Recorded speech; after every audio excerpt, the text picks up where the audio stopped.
I never thought I'd see the day where the woman I married would betray me, but there I was, standing in the middle of our living room, my hands clenched around a mug of coffee that had long gone cold.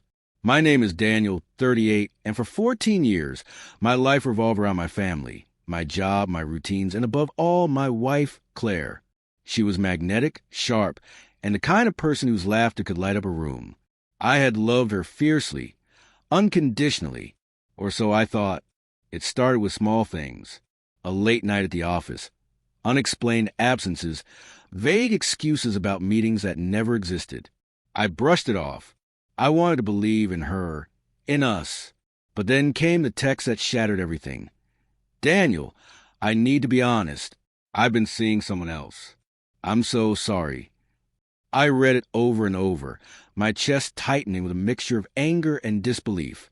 That someone else was not just a co-worker or a fleeting mistake. Claire admitted it had been months. Months of lies, stolen evenings, and whispered conversations I would never know.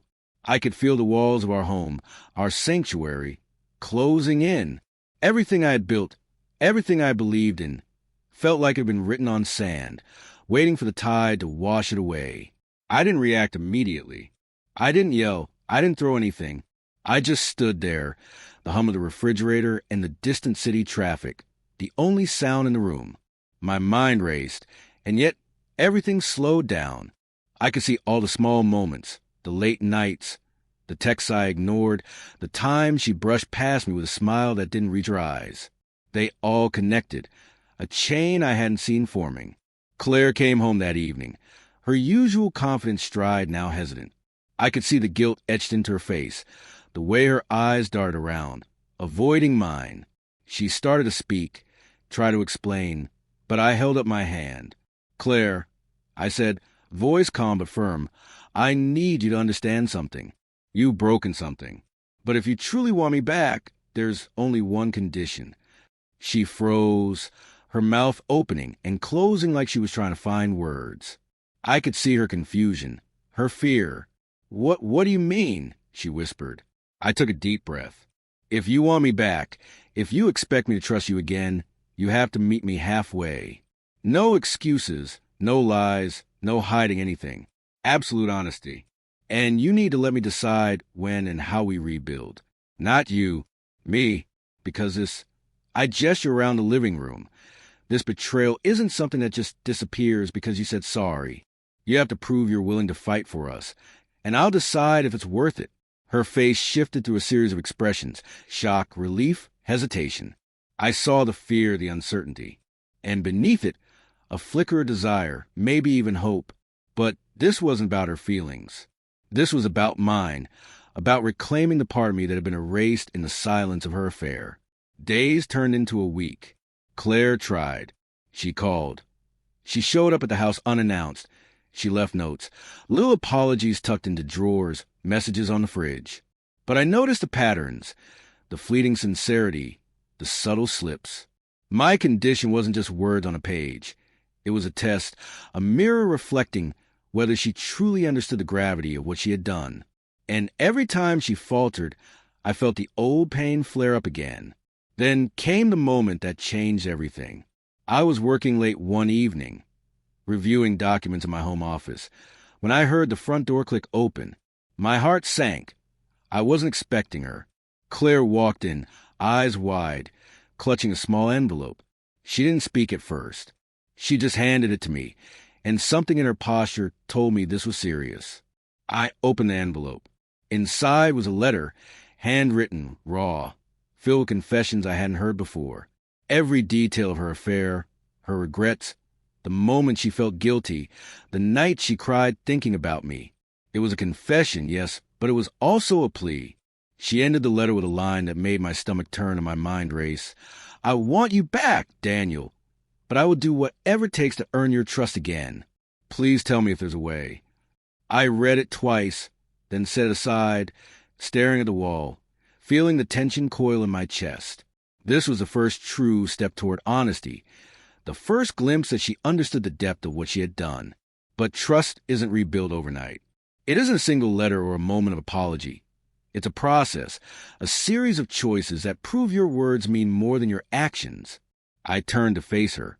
She was waiting, expectant, holding her breath like the outcome of my response would decide her entire existence. I felt a familiar surge of emotion, love, anger, betrayal, longing, all tangled into one sharp, almost painful knot. And in that moment, I realized that this condition I had set wasn't just about her proving herself. It was about me reclaiming my dignity, my voice, and my right to decide the course of my life. For the first time in weeks, I felt the scales tip slightly back toward calm. I didn't forgive her yet. I didn't let her back in. But I also knew this story wasn't over. Something had shifted, something fragile but real. And the next step, the one that would determine if we were ever a we again, was mine to make. The next morning, the house felt heavier than usual, as if the air itself was holding its breath. Claire hadn't slept here. I could tell from the faint scent of her perfume lingering near the doorway. I poured myself a coffee, tried to focus on anything else, but the letter, folded neatly on the kitchen counter, kept calling me back. I wasn't naive. I knew words could be manipulated, but there was something about the honesty in her handwriting, the raw, trembling admission, that made my chest tighten in a way I hadn't felt in months. I decided to confront the situation head-on. I called her. No casual small talk, no playful banter. My tone was calm but unwavering. "Claire, I read your letter," I said, watching her pause on the other end. "I need to know, really know, if you're willing to follow through on what you wrote. Not tomorrow, not next week. Every day. Are you?" Her voice cracked slightly, a mixture of fear and hope. "Daniel, yes. I want to make this right. I will do whatever it takes. I promise." I studied her words, the pause, the hesitation, the sincerity. I knew it wasn't going to be easy. Trust, once broken, doesn't mend overnight. But I also understood that this was my moment, my chance to reclaim what had been stolen. Not just the illusion of our marriage, but my own agency, my right to dictate the terms of what came next. We started slowly. The first few days were tense, awkward. Claire didn't know how to act, how to speak, how to touch me without triggering the ghosts of months of betrayal. And I didn't know if I could forgive her yet, but she kept trying. She left little notes. "Thinking of you, Daniel. I'm ready to talk when you are." She cooked dinner without asking, stayed up to watch my favorite shows, and never pried into my routines or privacy. One evening, I asked her to sit down.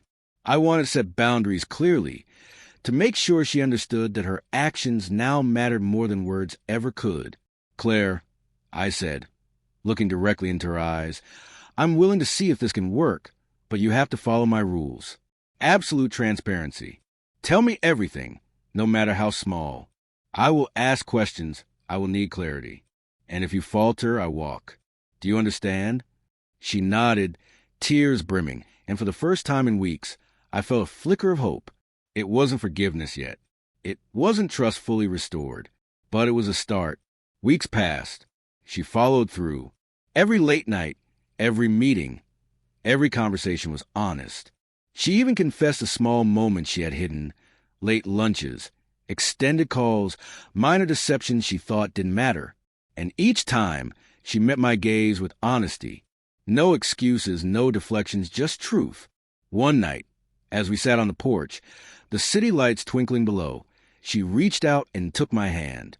It wasn't a plea. It wasn't manipulation. It was a quiet gesture, simple and sincere. "Daniel," she said, her voice barely above a whisper, "I know I broke us. I know I have a long way to go. But I want to spend the rest of my life proving to you that I'm worthy of your trust." I squeezed her hand, feeling the weight of months of hurt and anger, yet sensing a shift in the dynamic. This was the moment where everything could have gone either way, rebuild or collapse. And I realized something crucial. The power had always been mine, not to punish, not to humiliate, but to decide whether this love, fractured though it was, deserved another chance. Then came the moment that truly tested everything. Claire had arranged a dinner for just the two of us, something she knew I would never expect. Candles, soft music, the works. But what caught me off guard was the sincerity in her eyes. She didn't act, she didn't perform. She simply was present, fully present. No distractions, no phone, no excuses. Just her, just us, over dinner. She looked at me and said, I know saying sorry is enough. I know I need to show you every single day that I'm committed, that I haven't just changed my words, but my actions too. I nodded. Actions speak louder than apologies. That's what matters now. From that night, something subtle shifted between us. The laughter returned, slowly but undeniably. The small touches, the fleeting glances, the little inside jokes, all of it came back cautiously, like fragile glass being pieced together. And while the memories of betrayal never fully left, they became markers, reminders of what we almost lost and what we could choose to rebuild. Months later, I could finally say I trusted her again, not blindly, but carefully, deliberately. And in that careful trust, I found a new kind of love, one tempered by pain, strengthened by honesty, and fiercely defended by the boundaries I had set. Claire had cheated. Yes, but she had chosen to face the consequences, to walk the path I had set before her, to earn back something she nearly destroyed. And I, Daniel, learned that sometimes the hardest battles aren't about revenge or anger. They're about reclaiming yourself, setting your conditions, and deciding who deserves to walk beside you once the dust settles. By the time the first anniversary after the incident rolled around, we weren't perfect, but we were together. We laughed again, truly laughed, not the hollow echoes of routine, but genuine laughter that had survived the storm. And for the first time in months, I could sleep at night knowing I had made the choice, not out of fear, not out of habit, but out of deliberate, unshakable control over my own life. Because love, I realized, isn't about unending fireworks. It's about fighting for respect, for honesty, and for a chance to rebuild what betrayal nearly destroyed. And this time, the foundation was mine to decide.